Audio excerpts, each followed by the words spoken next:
Ayan. Magandang hapon po sa ating lahat mga ma'am sir. Andito ako sa bayan po ng Umingan. So malapit din po sa sa town proper. 10 minutes lang siguro, mas less pa. Barangay Rough Road pa siya. Pero from Cemented Road, ayan, nasa 50 meters. Cemented Road ulit. Tapos Rough Road ulit, mga 50 meters. Cemented Road na. So from Provincial Road to mga mga 2 to 3 minutes yan. Ito may power line. Actually mayroong bungalow house dyan, may kuryente, pero siguro putol na yan kasi walang nakatira eh. Ito yung property. Napagitnaan po ng Barangay Road ngayon yung property natin. 3.5 hectares po ito. Titled property. Tapos nakabakod na po yung property na to. So may rice land siya, tapos may mga mangga. Mga 100 pieces more or less na mangga. So ang lalaki ng ng poste nila. Ang ganda rin no. So lakarin natin yung frontage nito. So parang 100 meters yung frontage nito. So napakahaba din. Tapos napakalapit pa ng town proper nito. Mamaya pasukin po natin diyan. Nandiyan po yung rice land. Tapos dito naman sa kabila, nandito yung fish pan. Dalawang fish pan, may bungalow house. Tapos may may mga mangga din. Ang ganda po sa loob po, mga ma'am sir. Tignan natin mamaya. Pasilip lang. Ayan. So, gaganda rin ng mga mangga. Kailangan lang talagang magtanggal ng iba. Kasi medyo malalapit. Yung iba 10, yung iba 8 meters. So, dapat mga 10 pataas po ang layo ng 10 meters. So wala, mga lang pala ta, mga 80 meters frontage niya. Tignan nyo po yung view dito sa likod. Ang ganda.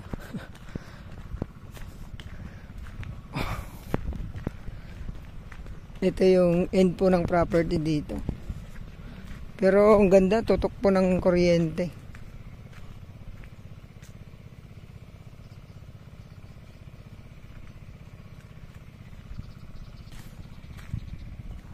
Ayan o yung mountain view natin. Ayan, ganda o.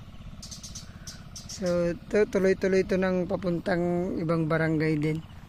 So ito yung umpisa ng dulo ng property, may poste na rin. Ang ganda, ang view. Ayan o. May dumadaang 4 wheels dito. So pasok po yung 4 wheels natin dito mga ma'am sir. Kagandaan nito titled property siya. Tara, pasukin po natin sa loob. Uy, so pasukin din natin dito sa kabila muna. Pag galing po ng bayan, kanan to. Kanan po siya. Loob kapal lang Pasukin. Medyo masukal po dito sa harap. Tapos dun naman, left side, nandyan po yung fish pan niya. Pasukin din po natin mamaya po mga ma'am sir. So ito, yan, may dumadaang pong 4 wheels, siguro nakabili siya dun sa dulo. Kagandahan kasi dito may kuryente, malapit siya sa Provincial Road, malapit din siya sa bayan, malapit siya sa National Road. Ayan. Ayun, tapos from Teplex to sa Rosales, sabihin natin 35 to 40 minutes, nandito ka na sa property. Ayan.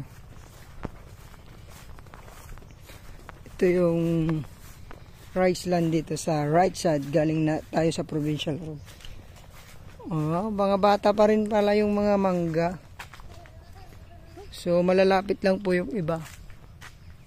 Ganda po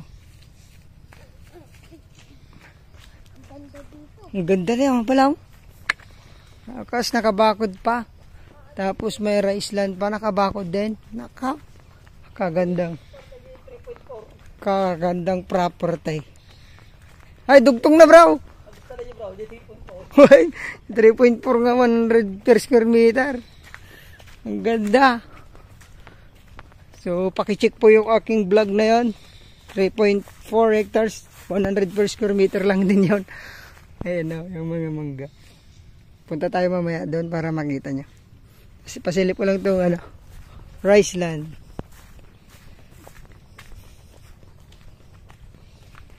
Naani na bro. Naani na nung rice land. Naani na. Lagay ko po dito kung ilang hektarya yung rice land natin. Ayan. Yan po yung mga nakabakod na yan. Kasama po sa 3.5 hectares. Hanggang dun, no. Ayun, ho. Pasilip po dun para mas maliwanag. Ay, maputek.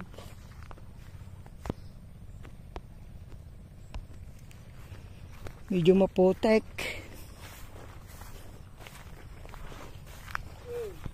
Silip natin dito. Silip ng nakabakod. Try nga natin pasok doon. Mas makita natin yung ganda ng rice land. Kung mailumlom, mailumlom. Medyo matigas naman. Ayan. Ang rice land. Nakabakod. Ayan po. Rectangular shape siya mga ma'am sir. Ang ganda ng pagkaka-rectangular shape niya. Kaway ka dito. Hello ma'am. Hello po. Mahinhin tong ano mo brada. Dito sa mangga. Balik po tayo dito sa mangga.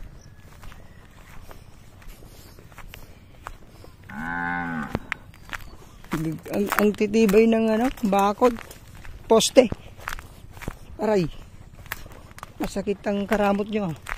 Ito po yung boundary. Diyan po. Boundary.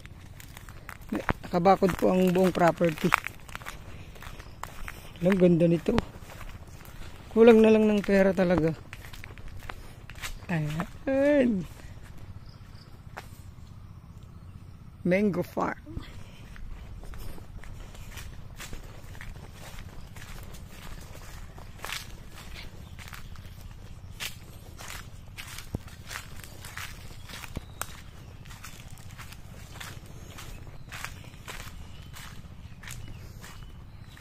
Ayan po, nasa dulo tayo.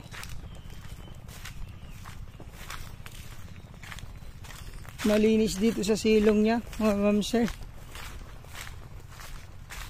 Kunting ano lang. Ako, may nagmuha ng mangga ata, oh. Naiwan yung ano. Naiwan ng kanilang pamingwit. Ayan. Din po yung dulo. Tara, sa kabila. Sa may bahay. Let's go, ma'am sir. Ayan, pasok tayo sa gate. Naka-gate na rin to. Ayan. May ano dati, oh. May kontador. So, sigurado putol na to. Ayan, oh. Tignan natin yung bahay. Tapos paikot tayo dun sa may mangga. Oh, nakatutok ang poste. Bro. Ito yung daanan po ng sasakyan dati ni sir.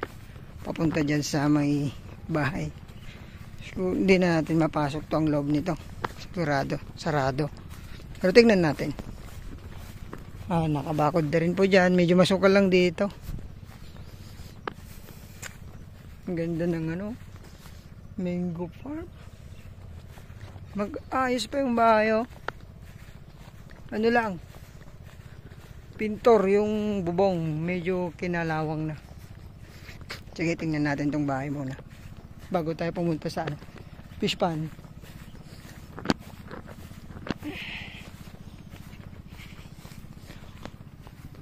Ano na rin. Bukas, oh, bukas. May mga pumupuntang baka.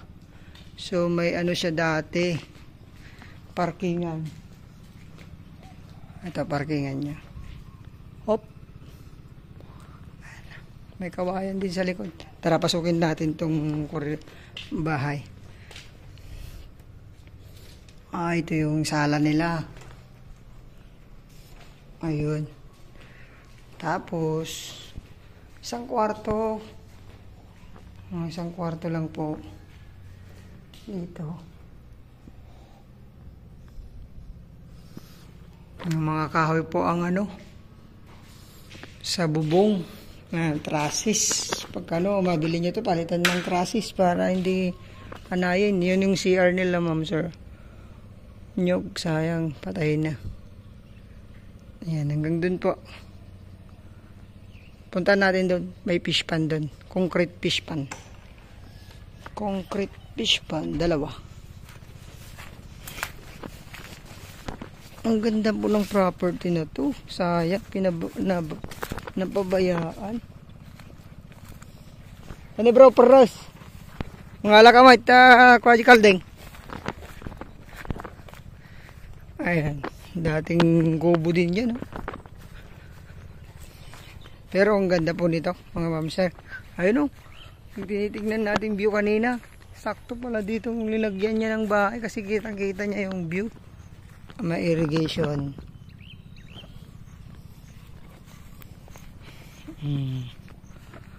Ang ganda. Ito na po yung dalawang fish pan na napakaluwang. Sigurado may laman to. Oh, wow. Kaganda. Oh, may laman Yan. Aluwang po mga ma'am sir. Hanggang dun. Ang daming isda Hanggang dun po. Try ko makapunta dun mga ma'am sir. Pero masukal dito. Try ko sa kabila. Hanggang dun na yung property. Hindi tayo mawawala dito dahil nakabakod to mga ma'am sir. Ayan. Ang ganda. Fish pan po ito. Concrete. Ayan na semento. Tara sa isa. Sa isang fish pan. Ayan Ito po yung fish pan, mga sir, ma'am. Ang ganda po Simentado. Simentado yung kanyang gilid. Ayan luwang. Luwang na fish pan.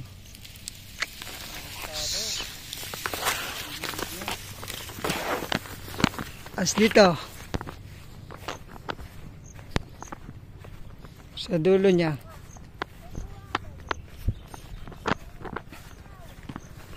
Ayan naman po yung boundary.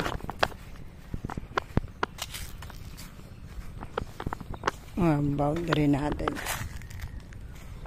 Ganyan. Ayun kitang-kita dito yung ganda namang bakasyonan to. Mountain view. Fish pan. Ayun para punta natin yung mango farm niya. Kala ko tapos na. Hindi ko pa pala naipakita yung So, dalawang fish pan na napakagaganda. Pasyalan natin yung mango farm, bro. Ayun, pasukin natin tong yung mango farm dito sa side na to. Left side ng pagpapunta ka dito sa property.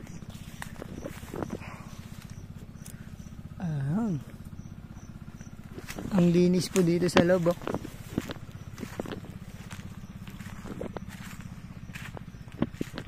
So 100 pieces na mangga. More or less. Tapos kagandahan nito, naabutan tayo ng caretaker dito. So hindi natin na-video dahil siyempre respeto na rin sa ating caretaker. Ayan. Hanggang yun pa yung property natin. So ayos naman. Walang problema sa caretaker. Ayun. Sasama lang sa pagka-agent natin. Yan lang naman ang sinabi niya. So ito yung mga property, yung mga mangi farm natin mga ma'am sir. Ang ganda. So ang sabi ng natin dito, caretaker natin, ang price nito 5 million. Sagot po ng capital gain tax at agent, sabi ng ating caretaker dito. So kapag gusto nyo naman makausap yung nito, kasi may SPA siyang attorney, kasi yung may-ari nasa US, pwede din naman daw siyang umuwi pag okay na at gusto niya na tong property. Pero ang unang makausap natin yung attorney niya dito. So anytime naman pwede natin siyang makausap, nasa bayan lang naman siya. Ayun no, sana magustuhan nyo. Bayan po ng Mingan, Pangasinan, napakalapit po ng town proper. 10 minutes, mas less pa. Tapos sa provincial road mga 2 to 3 minutes lang. Ayun, maraming salamat po. Sana magustuhan nyo po itong property na to. May fish pond, may rice land, may mango farm, at may bahay na rin. Pwedeng bakasyonan. Thank you po. God bless po sa ating lahat.